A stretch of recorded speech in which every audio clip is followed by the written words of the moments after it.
All right, welcome back to another episode here of Unmuted, where real voices get loud. Today it's just myself and my co-host Sandy Grigsby. Our third wheel, if you will, Michael Sills, not a third wheel, is off playing with his, his That's exactly what we need right now. right. No, it's just us, which means it's gonna be so much fun. No, it's going to be always a lot of fun, Sandy. And so you've got a big trip coming up. You're heading to Peru for a few weeks. And Yes. so I want to talk about the planning that goes into something like that, right? Because, even only 10 years ago, or if you go back 20 years ago, some of us had to, for something big, we had to use things called travel agents. These Yeah. days, and I don't know about you, I haven't used a travel agent probably in the last 5 years. Now I just get on to AI and I sort it out myself and we're all good. But I want to tell, what goes into planning a big trip like that for yourself and Ken? Well, actually, this is a bigger trip. It's not just for myself and Ken, it's for a bunch of other people as well. There you go. Because we do these trips all over the world in different places. We take our friends, our people from our community, people who want to go that we know. We invite Mm, them on these amazing trips. And generally, it's between 17 to 22 people is that's kind of the cool. number. It's not a huge group, but any bigger than that becomes cumbersome, and we like them smaller. So, it's about planning for that, and that does take a little bit of extra work. If it's just for Ken and I, easy breezy, we kinda go with it. We book Airbnbs, we look at Mm. TripAdvisor. We don't use AI as much because AI gets it wrong sometimes. Oh, yeah, So it's what we only a end up guide. yeah, it's only a guide, but what we actually do is we look on TikTok and Instagram and we see what people are saying I like that about this idea. is the greatest that or this and that. And then we put it on our list and we do some more research and we see what the reviews pull up. But for big groups, it takes a little bit more planning because you Mm. have to have vehicles, you have to have different methods of getting around. We sometimes are in one country and we have to fly to a different part of the country, or we have to take a bus, or we have to take small vehicles. It just depends. Sometimes we take a camel. And so that requires additional coordination.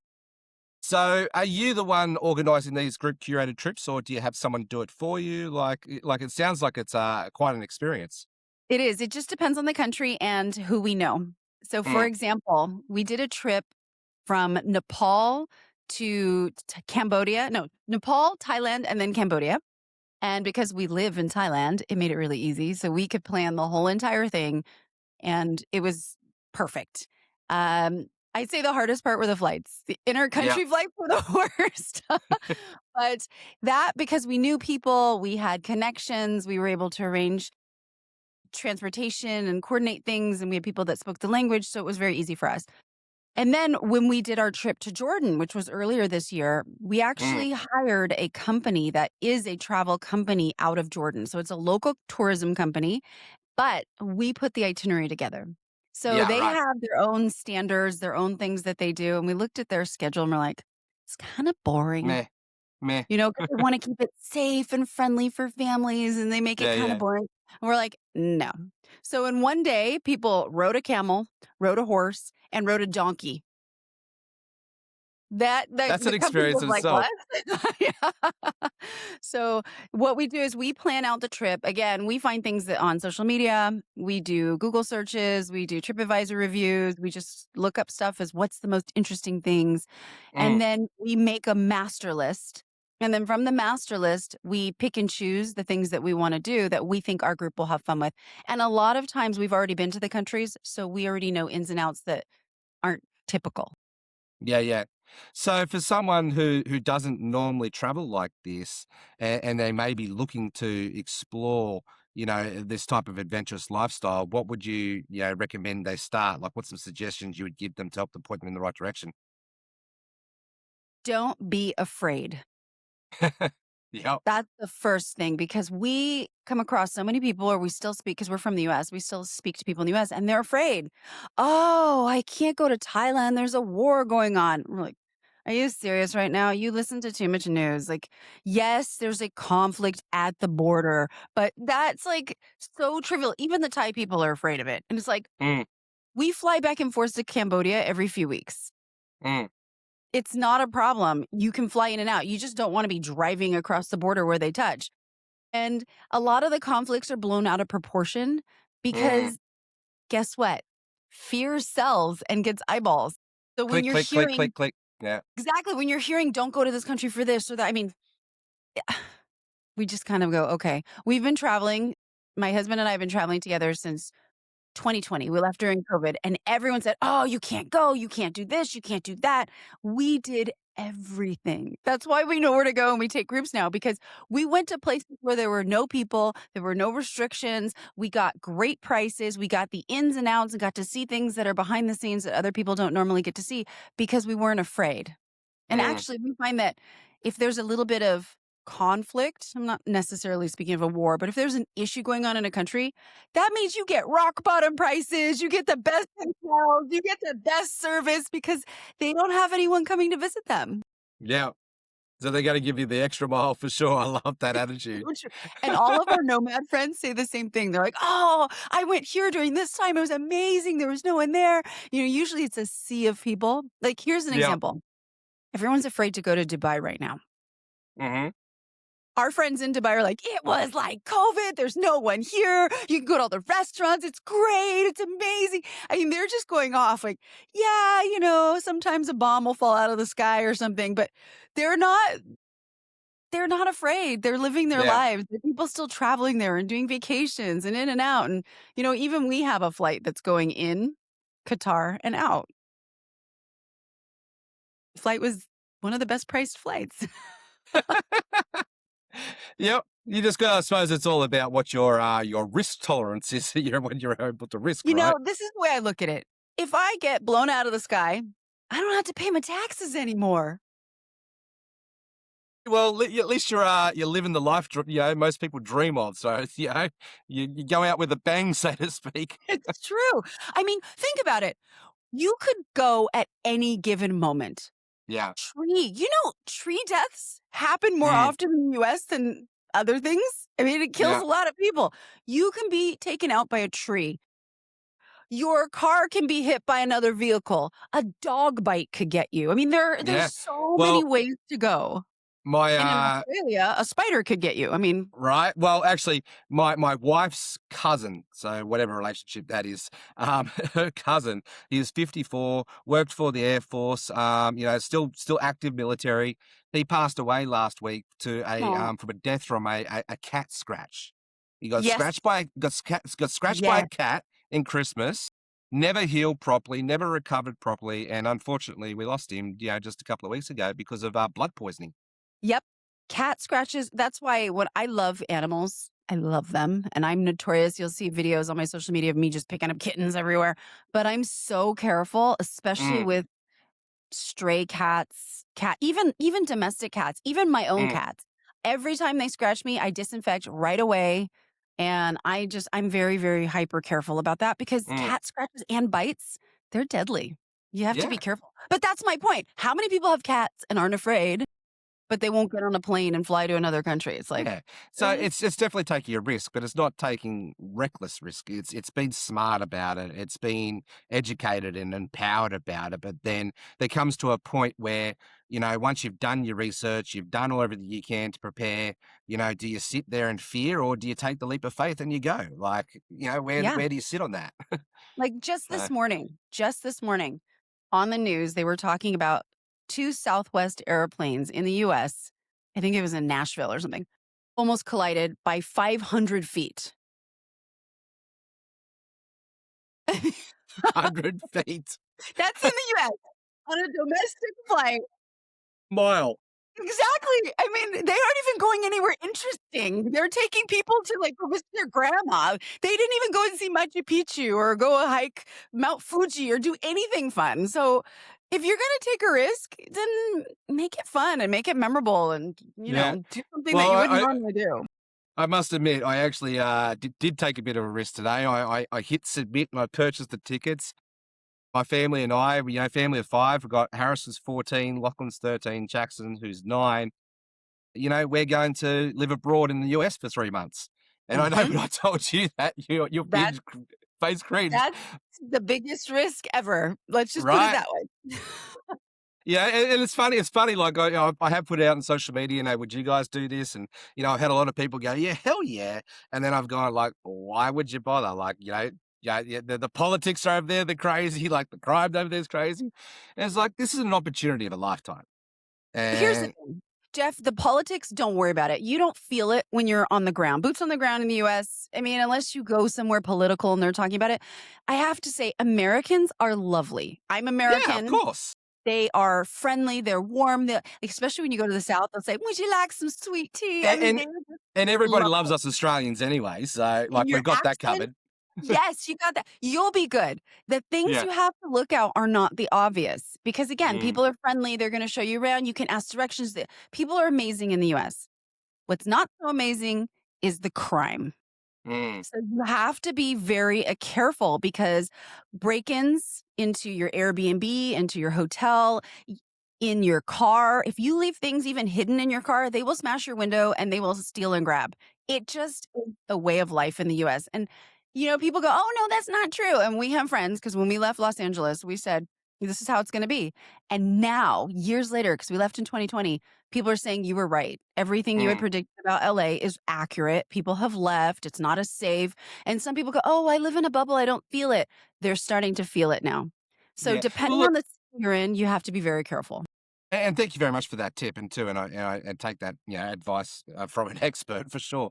But at the same time, crime's everywhere. Like yeah, it's getting pretty bad here in Australia too. I understand it's exponentially worse, but it's about being savvy, as you just said. It's about being prepped and prepared for if circumstances happen. Do you have insurance covered? All that sort of stuff, right?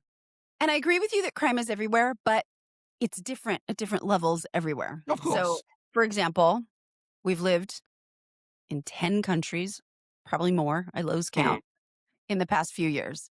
And I felt insanely safe, insanely safe. Obviously, in the UAE, because I have cameras mm. everywhere watching you. I felt insanely safe in Oman. I was recently in Jordan, didn't worry about anything. It was Fascinating. so safe. I live in Bangkok. You would think I was warned about Bangkok. Oh, you're going to be careful. They're going to snatch your bags. You're going to this. They're going to. I feel so safe here. And actually, I had a conversation recently with a motorcyclist because I hear you rent motorbikes. You pull up an app, you rent them, they'll pick you up and they'll drop you from point A to point B. And it's Do super you have to have a inexpensive. license? Like No, if you you just just sit on the back. It's you a just sit on the driver. He back. picks you Yeah, up and you right. sit on the back, you put on your little helmet, and they Right. go through traffic. It's great. And the driver, his English was perfect. He actually had a British accent. It was so cute. And he was asking me these questions because he said where he picked me up was my house. And he said, do you live here? And I said, yes. He goes, how long have you lived in Bangkok? And I said, oh, going on 3 years now. And he said, why? And I said, well, I love it. The people are friendly. It's clean, amazing food. It's safe. And he goes, tell me about that because my friends from the UK keep saying how unsafe the UK is. And I don't Mm, really understand what you mean by it's safe. So my example was when we go to restaurants, it's funny because a lot of the restaurants are in malls here. It's just a thing. mm. You just go to the mall and there's different levels. We sometimes bring our laptops and our things. And when you have to go to the restaurant, you just leave it and you go to the bathroom and you come back and it's there. You wouldn't do that in Australia. You wouldn't do that in the United States. And he was like, oh, yeah. Well, here in Thailand, it's part of the culture of the Thai people. He goes, most of us are Buddhist and it's part of our culture that if you walk away from something and we see it, our job is to watch it. Mm, And I go, what do you mean watch it? He goes, we will watch it either until you return or it's safe. mm. And I go, wow, I didn't think about that because I know that the Thai people are just, they're just kind and friendly and Very friendly. Yeah. yeah, and they just respect you in that way. They wouldn't just take your stuff and walk away. And it dawned on me, I was like, that's one of the reasons why I feel so safe. So the robberies and things that happen aren't Thai people, they're other people from other Mm. countries. And Well, they're maybe the I ones should maybe I causing the should problems. rephrase my statement. Crime is everywhere in Western world countries. Maybe, maybe. Yeah, and Yeah. I'm planning a trip to Interesting. Bhutan, so safe. People leave their Mm, stuff everywhere. We have experienced this in so many different countries, even believe it or not, Turkey. I was told, oh, you're going to be careful, Turkey. I've lived in Turkey. It is so safe. The people are so helpful. I rescued kittens all over Turkey, and I had women who owned and worked in coffee shops helping me find foster homes for them, where to go, what to do. I mean, the people are so amazing, and we never worried about stuff. It's totally different. I am terrified to go to Los Angeles or San Francisco. I will not, if I have a car, nothing. I leave nothing in the car. I don't even feel safe leaving stuff in hotels and Well, Airbnbs. I'm paranoid the whole time. Michael said I had to go to at least go to Compton and Harlem. Like, I think they were the 2 places he recommended I They're go to. probably safer than other parts of LA. I'm to be real with you. So on that note, like, obviously being an American and you're an expat now living in Thailand and all that sort of thing. But, as an Australian going there for 3 months, we don't really have much planned other than I've got a couple of events that I've got to be at. The idea here is let's go and experience the East Coast. We'll go and experience the West Coast. What do you recommend? Where do you recommend we go? We've got 3 months. Well, there are things that you definitely want to do. So where is your starting point? New York, Florida? Where are you starting? It was starting at Fort Lauderdale, so in Miami.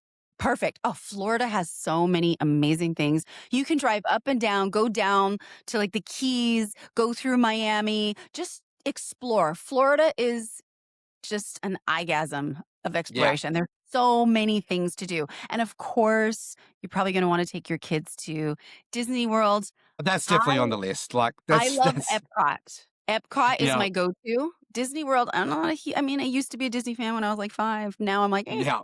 But Epcot is it. Definitely do not miss it. And at Epcot, they have this one cafe kind of bakery place, and it's in the Paris, the Mm, European section. The pastries taste just like they came straight from France. They're wow. insanely good. So you definitely want to stop there. And then, you know, just explore. Florida's great. Again, my tip for you is don't bring anything valuable and don't leave anything in the car. Then you're good. Very good tip. But explore Florida. If you have a chance, I love Georgia. I think Georgia is Mm. beautiful. It's not the safest city, but it is really beautiful to drive I've through been it, to check it I've been out. to Atlanta. I've been to Atlanta before, but I haven't really done much other than Atlanta. Yeah, Buckhead, Atlanta. I mean, Yeah. there's so many places in Georgia. The Carolinas, if you drive up through the Carolinas, North Carolina, South Yeah. Carolina, they're gorgeous. Virginia, oh my God, the trees, the valleys, just going through the mountains up there. It's breathtaking. And they have these little tiny little towns that are so cute. So if you do a road trip, it could take you forever though, but you got some time. Do a road trip or fly and then drive around. You'll find you can discover some Mm. amazing places. And then, of course, New York is awesome just to go into New York and check it out.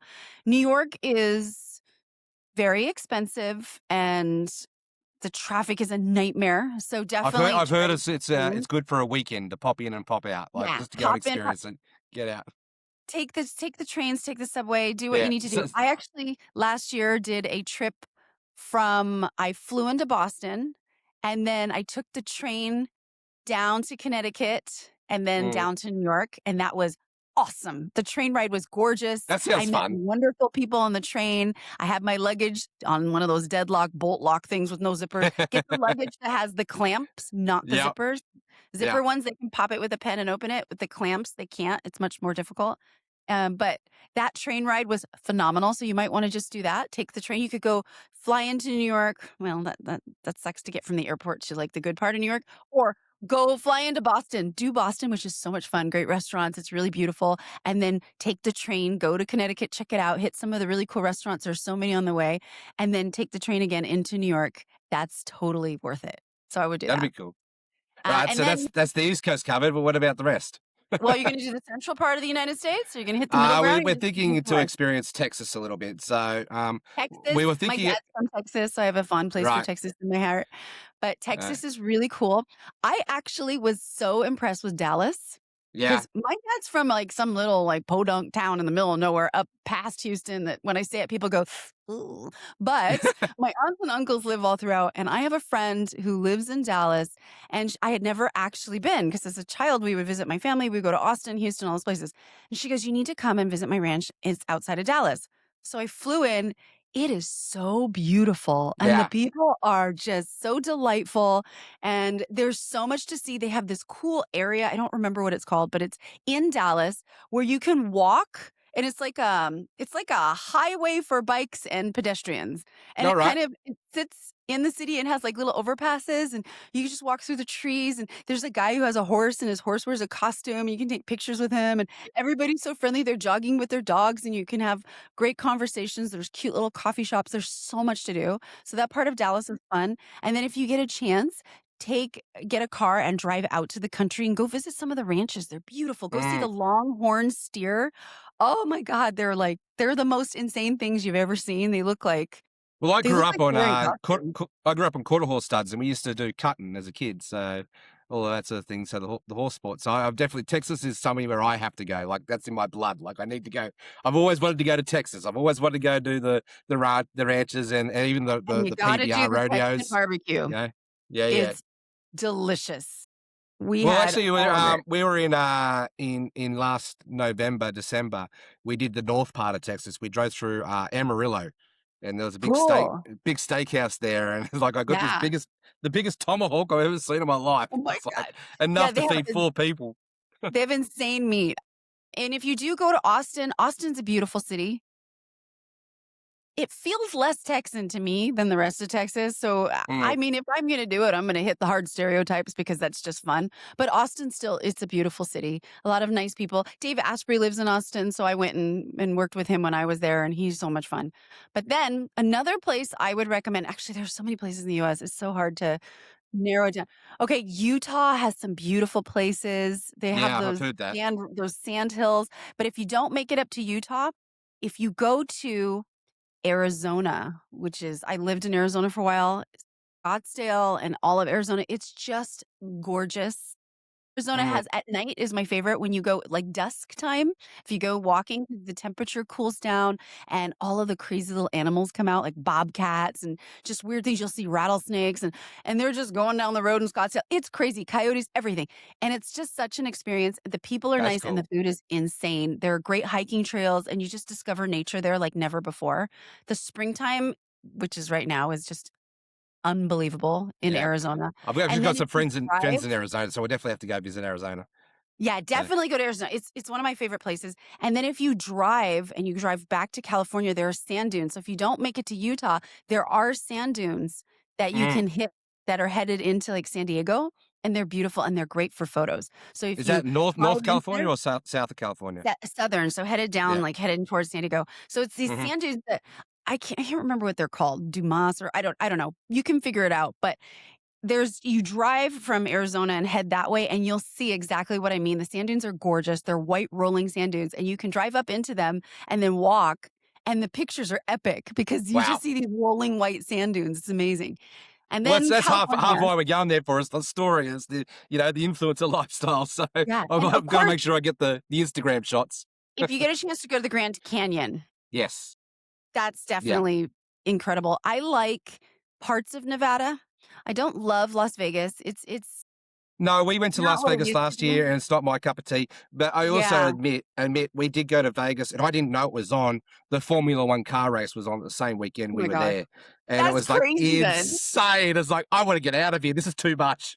Yeah, I'm not in love, but they do have the new dome, which I'm actually gonna be there in May, and I'm gonna go and see, the Wizard of Oz at the Dome, which is supposed to be insane, and, Red Rock is really cool, so if you do happen to go back, you wanna go hike Red Rock, which is beautiful, but, California, so if you're gonna hit California, which is where I'm from, oh man, California, definitely don't Michael leave says I've got to anything. check out Orange County or places around that sort of area. Orange County is probably safer because Mm. a lot of the people who fled the dangerous parts of Arizona of California ended up going to that part to Orange County, but San Diego is still nice and safe ish ish. You could go to San Diego, check that out, go hit the beaches, go up through Newport Beach, which is beautiful. I love Newport Beach, Laguna Beach. That whole area is gorgeous, and then head into Los Angeles. I wouldn't spend too much time in LA. It's not what it used to be, it's just not safe. Be really careful in Venice. I know they're saying they clean it up, but it's still one of the most Mm. dangerous things ever. So I would just be super careful. I would do the fastest stint in LA possible, just get in and out. Ditch LA, go straight up and go into Santa Barbara. Yeah. Insane. Go up Well, to I know Ojai. my son wants to go Beautiful. to Seattle for sure because he's a big Kurt Cobain fan, with Nirvana, and he's got to Yeah. go check out the home of grunge, and so we've got to get up to Washington and check that out Seattle too. is beautiful. Oregon. Oh my God. Oregon is one of my most favorite states in the United States because it's so gorgeous. I mean, the I have heard beaches that. there are mind blowing. It's unexpected. They're rolling hills and these beautiful little weed type things. And Oregon's gorgeous. And just driving through with the bridges and the trees. And we really, really loved Oregon. Mm. So I don't love Portland so much, but the other parts of Oregon, just drive through those. You'll be in love. It's just spectacular. And then, of course, if you're going to go up to Washington State, Seattle, and things like that, they're beautiful. Well, we have And to the go to little Seattle because that's island. where Michael lives. So, like, we've got to drop in and see Michael. Yeah. So I would probably do that. One of the states I actually haven't visited that I really have on my list to go to, I just never made it, is Montana. Montana is Mm. supposed to be one of the most beautiful states. The hills, the mountains, the valleys, Yellowstone. everything. Yellowstone, everything. I've been to Yeah. Yellowstone on a different part, but not Montana's part.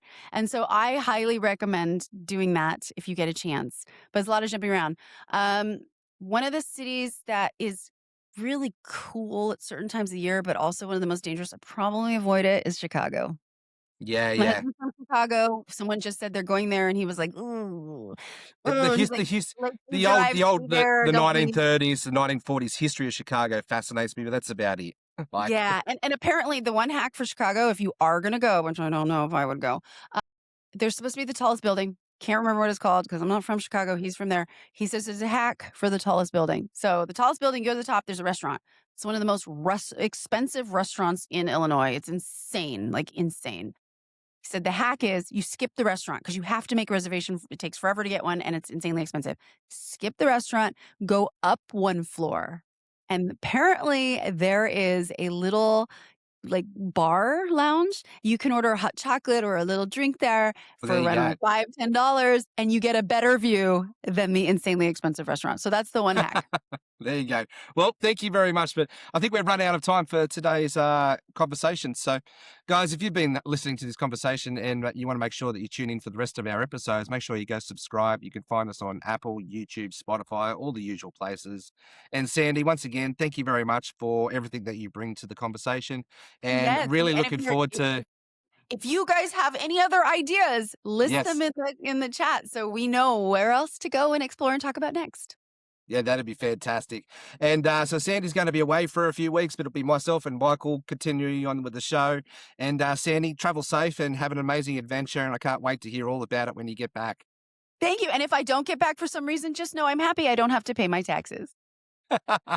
Love it. Thanks for the time, guys. Bye for now.